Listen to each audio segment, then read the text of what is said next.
بسم اللہ الرحمن الرحیم اعوذ باللہ من الشیطان الرجیم بسم اللہ الرحمن الرحیم وَأَنَّهُ أَهْلَكَ عَادًا الْأُولَى، اور یہ کہ اسی نے عاد اول قوم ہود کو ہلاک کیا، وَثَمُودَ فَمَا أَبْقَى، اور ثمود کو تو کسی کو باقی نہ چھوڑا۔ صدق اللہ العلی العظیم۔ گزشتہ درس میں قوم عاد کے بارے میں عرض کیا جا رہا تھا۔ اللہ تبارک و تعالی نے جب حضرت ہود علیہ السلام کو ان کی ہدایت کے لیے بھیجا، انہوں نے جیسے باقی قومیں قرآن بتاتا ہے کہ اپنے نبیوں کی مخالفت کیا کرتی تھی، انہوں نے بھی حضرت ہود کی مخالفت شروع کر دی۔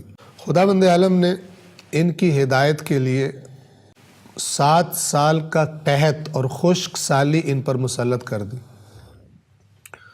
اور خداوند عالم کی روش یہ ہے کہ جب انسان اللہ کی نافرمانی کی طرف جانے لگے تو فوری عذاب نہیں کرتا۔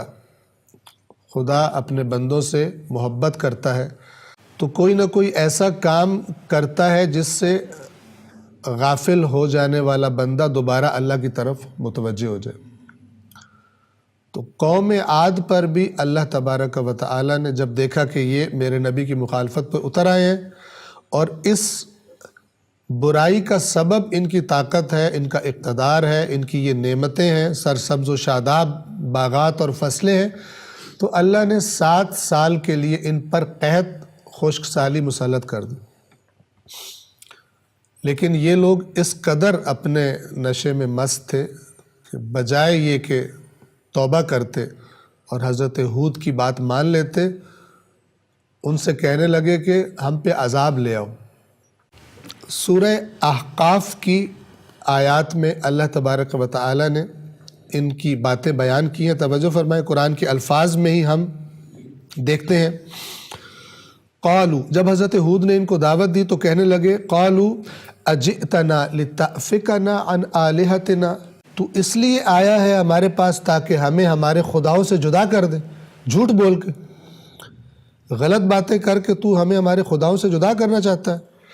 فأتنا بما تعدنا ان کنت من الصادقین، جو تو ہم سے وعدہ کر رہا ہے، جو تو ہمیں دھمکی دے رہا ہے عذاب کی، وہ عذاب لے ہم پر۔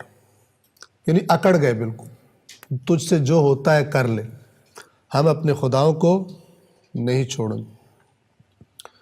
اب خداوند عالم کی حکمت، حضرت ہود کو بھی عذاب کے وقت کی خبر نہیں تھی۔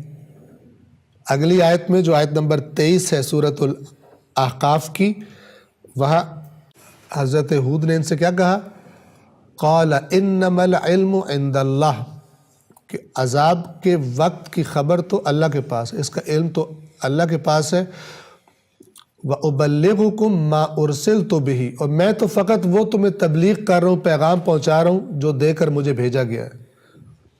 وَلَكِنِّي أَرَاكُمْ قَوْمًا تَجْهَلُونَ، لیکن میں دیکھتا ہوں کہ تم لوگ جاہل قوم ہو، تمہاری روش غلط روش ہے۔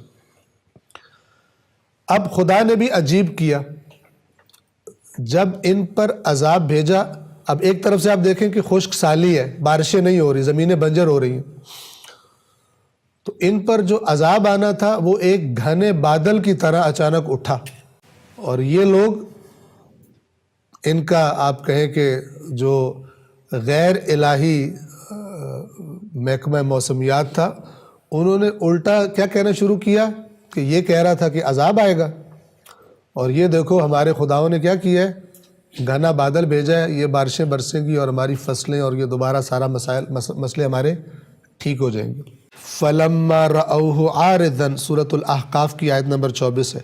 فَلَمَّا رَأَوْهُ عَارِضًا مُسْتَقْبِلَ أَوْدِيَتِهِمْ، تو جب انہوں نے دیکھا اس کو آتے ہوئے اور اس کا رخ ان کی وادیوں کی طرف تھا کیا؟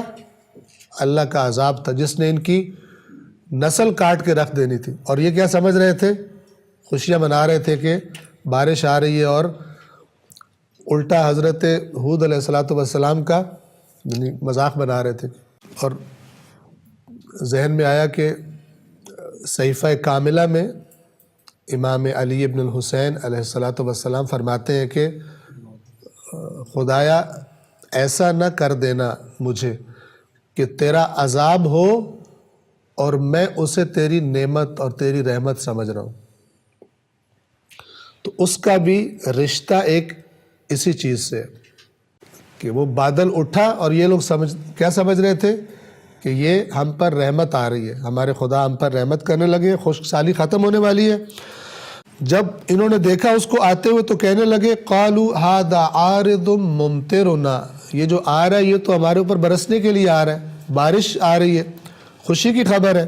حضرت ہود علیہ السلام نے جب ان کی بات سنی تو فرمایا بل هو ما استعجلتم به, یہ وہ نہیں ہے جو تم کہہ رہے ہو, یہ وہ ہے جس کی تم جلدی کر رہے تھے, جو تم مجھے کہہ رہے تھے لے آؤ عذاب لے آؤ عذاب, یہ جس کی تمہیں جلدی تھی یہ وہ آ رہا ہے.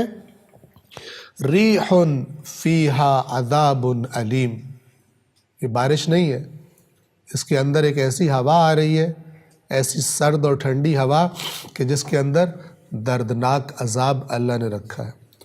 اور پھر اگلی آیت میں قرآن مجید فرماتا ہے کہ تدمر کل شیء بامر ربھا, اپنے رب کے یعنی یہ ہوا اپنے رب کے امر سے ہر چیز کو مٹا کر تہس نہس کر کے رکھ دی.